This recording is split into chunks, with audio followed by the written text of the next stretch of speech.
بسم اللہ الرحمن الرحیم۔ السلام علیکم دوستو، امید ہے اللہ پاک کے کرم سے آپ سب ٹھیک ہوں گے۔ جو دوست میرے چینل پر نئے آئے ہیں وہ برائے مہربانی میرا چینل سبسکرائب کر دیں اور بیل نوٹیفیکیشن آن کر دیں تاکہ نئی آنے والی ویڈیو آپ کو سب سے پہلے مل جائے۔ تو چلیں کہانی کی طرف چلتے ہیں۔ ماں نے فیصلہ سنایا، امی آپ اس عورت کی حمایت کر رہی ہیں جو آپ کی خدمت تک دل سے نہیں کرتی، آپ کو بوجھ سمجھتی ہے، جس کے دل میں آپ کے لیے عزت تک نہیں ہے اور نہ ہی زبان میں مٹھاس۔ اس نے تو کبھی آپ کو ماں نہیں سمجھا، رو دو کر آپ کے کام کرتی ہے جیسے کسی عذاب میں ہو۔ امی وہ اس گھر میں ایسے ہے جیسے بے پھول کا پودا اور بے پھل کا درخت، آپ اس کی حمایت کر رہی ہیں۔ عدنان نے صفاقی سے کہتے ہوئے بے اولادی کا ذکر بھی کر ڈالا۔ الفاظ تھے کہ سنگ دل میں سوراخ کرتے گئے، برف پگھلنے لگی اور دل میں نفرت کے مضبوط و توانا درخت کو آرے کی طرح چیر گئے۔ یہ میرا اور میری بہو کا معاملہ ہے عدنان، تم اپنی کوتاہیوں پر غور کرو۔ جو وہ کرتی ہے یہ اس کا ظرف ہے اور جو میں کرتی ہوں وہ میرا ظرف ہے۔ کمرے کے باہر کھڑی اپنے نصیبوں کو روتی عائشہ نے اپنی ساس کی اپنے حق میں حمایت سن لی۔ وہ عورت عائشہ جیسی بے اولاد عورت کی حمایت کر رہی تھی جس کا بیمار وجود عائشہ کے لیے صرف اور صرف بوجھ تھا، جس سے ہمیشہ کراہت کھائی تھی، خدمت سے جی چرایا، جو اسے پکارتی رہتی اور عائشہ بحری بنی اپنے کاموں میں مگن رہتی۔ اگر کبھی وہ پرہیزی کھانے کا ذکر کرتی تو کورا کرارا جواب ان کو خاموش کرا دیتا۔ جاڑے کے دنوں میں وہ بوڑھا بیمار وجود ساری رات کھو کھانستا رہتا تو عائشہ کانوں پر تکیہ رکھے سونے کی صحیح کرتی رہتی اور دل ہی دل میں انہیں کوستی بھی رہتی۔ خود کو نیند نہیں آ رہی تو دوسروں کی بھی نیند حرام کرتی ہے۔ یہ بڑھاپے اور بیماری کا مجھ پر کیا عذاب نازل ہو گیا ہے۔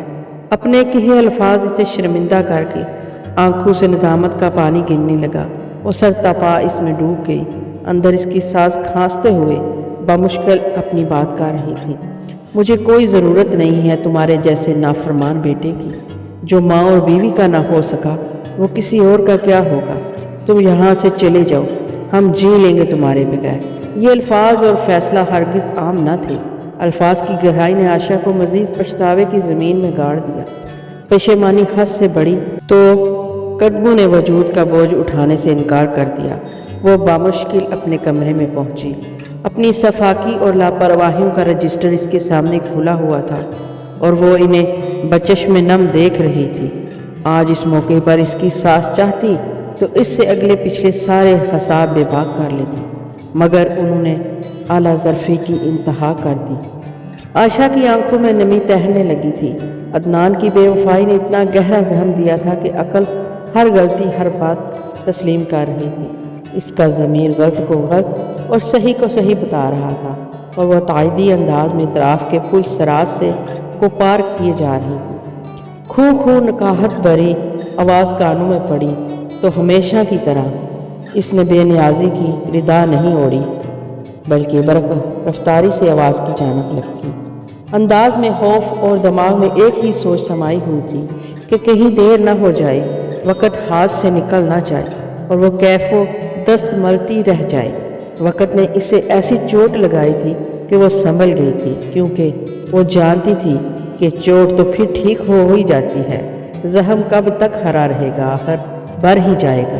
مگر پچھتاوے ساری زندگی تعاقب کرتے رہتے ہیں، مگر گزرا وقت کبھی ہاتھ نہیں آتا۔ وہ بے اولاد تھی مگر وقت اور حالات نے اس کے اندر شفقت کے جذبات جگا دیے تھے۔ اب وہ اپنی ماں جیسی ساس کی خدمت دل و جان سے کرنے لگی تھی۔ ان کی ایک پکار پر ہر کام کو بالائے طاق رکھتے ہوئے دوڑتی چلی جاتی تھی۔ اب تو راتوں کو کھو کی آواز زچ نہیں کیا کرتی تھی، بلکہ وہ تڑپ کر اٹھتی اور ان کو دوا پلاتی، یوں جیسے ماں اپنے شیر خوار کی تکلیف پر راتوں کو اٹھتی ہے۔ جب خدمتوں میں خلوص اور محبت کا رنگ نمایاں ہو تو دعائیں بھی عرش تک جا پہنچتی ہیں اور عرش کی بلندیوں کو چھوتے ہی مقبول ہونے لگتی ہیں۔ عائشہ کا سویا مقدر بھی جاگ اٹھا، اس کی گود ہری ہو گئی۔ وہ اپنے رب کے حضور سر بسجود تھی کہ اس نے صحیح وقت پر ہدایت نصیب فرما کر اسے پچھتاوے سے بچا لیا، ورنہ وقت ہاتھ سے نکل جاتا تو بہت دیر ہو جاتی۔ آنسوؤں کو آنچل میں جذب کرتے ہوئے تصور میں عدنان کا چہرہ بھی ابھر آیا۔ آپ بھی واپسی کے لیے قدم اٹھا لیں عدنان، وقت ہاتھ سے نکل گیا تو دیر ہو جائے گی، اور پھر سوائے افسوس کے کچھ ہاتھ نہیں آئے گا۔ دوسروں کا دل دکھا کر کبھی بھی خوشیاں نہیں ملتی۔ عائشہ کی گود ہری ہو گئی تھی، مگر دوسری بیوی جس کے لیے عدنان نے عائشہ کو چھوڑا تھا، عائشہ کو بلا بیٹھا تھا، ابھی تک بے اولاد تھی۔ عائشہ بیٹی آج ذرا دلیا تو بنا دو، بہت دل کر رہا ہے۔ ساس کی مہربان آواز سماعت سے ٹکرائی۔ وہ جو جائے نماز لپیٹ کر رکھ رہی تھی، ان کی آواز پر محبت سے مسکرائی۔ دلیا تو آج میں نے صبح ہی بنا کر رکھ دیا تھا، میرا دل کہہ رہا تھا کہ آج میری امی کا دلیا کھانے کا موڈ ہے۔ وہ مسکراتے ہوئے بولی، ایک پیار بھری نگاہ ڈالتے ہوئے کچن کی جانب بڑھ گئی۔ اس کے انداز و اطوار میں محبت، تابع داری کے انگنت رنگ تھے۔ اس کی ساس نے دل ہی دل میں اپنے رب کا شکر ادا کیا اور چہرے پر اطمینان بھرا تبسم پھیل گیا۔ تو دوستو، کیسی لگی آپ کو یہ کہانی؟ اپنی رائے کا اظہار کمنٹ باکس میں ضرور کریے گا، اور آپ کو کس قسم کی کہانیاں سننا پسند ہے مجھے بتائیے گا، میں اسی قسم کی کہانیاں لانے کی کوشش کروں گی۔ مجھے سپورٹ کریے گا اور اپنی دعاؤں میں یاد کریے گا۔